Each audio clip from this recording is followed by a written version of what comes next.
கிமு 250ஆம் ஆண்டு மாமன்னன் அசோகன் தனது அரசாணைகளை கல்வெட்டுகள் மூலம் இந்தியா முழுவதும் வடித்து வைத்திருந்தார்.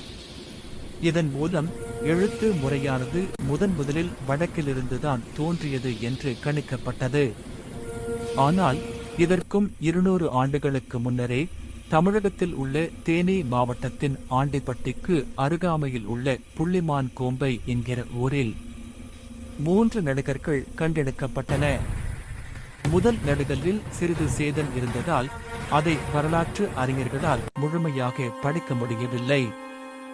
ஆயினும் போரில் மரணமடைந்த வீரன் ஒருவனுக்காக வைக்கப்பட்ட நடுகல் என்பதைத் தவிர வேறு எதையும் உறுதி செய்ய இயலவில்லை. 2ஆம் நடுகல்லில் கல்பேடு தீயன் அந்தவன் கூடலூர் ஆகோள் என்று எழுதப்பட்டுள்ளது.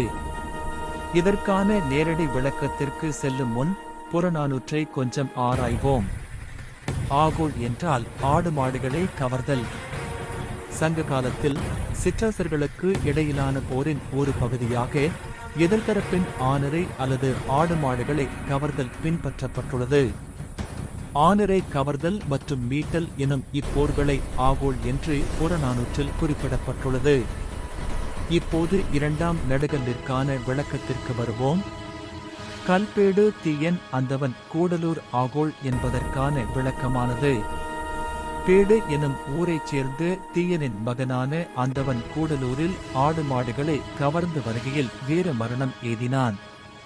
அவனுடைய வீரச் செயலை போற்றும் நடுகல் இது என்று விளக்குகிறார் ஆய்வாளர் நடன காசிநாதன். 3ஆம் நடுகல்லில் வேள் ஊர் அவ்வன் பதவன் என்று எழுதப்பட்டுள்ளது. வேள் ஊரைச் சேர்ந்த அவ்வன் பதவன் என்பவனுக்கு எடுக்கப்பட்ட நடுகல் என பொருள் கொள்ளலாம். இந்த 3 நடுகர்களும் மதுரையில் இருந்து தொலைவில் உள்ள ஒரு சிற்றூரில் கிடைத்திருப்பது சங்க காலத்திலேயே தமிழகத்தில் பரவலாக எழுத்தறிவு இருந்தது என்பதற்கான உறுதியான சான்றுகளாகும். இந்தியாவிலேயே இதுவரை கண்டுபிடிக்கப்பட்ட நடுகர்களில் இதுதான் மிகவும் பழமையானது. இவை வடமொழி கலப்பின்றி தமிழில் எழுதப்பட்டுள்ளது. மேலும் இக்கல்வெட்டின் மூலம்தான் தமிழுக்கு செம்மொழி அங்கீகாரம் கிடைத்தது.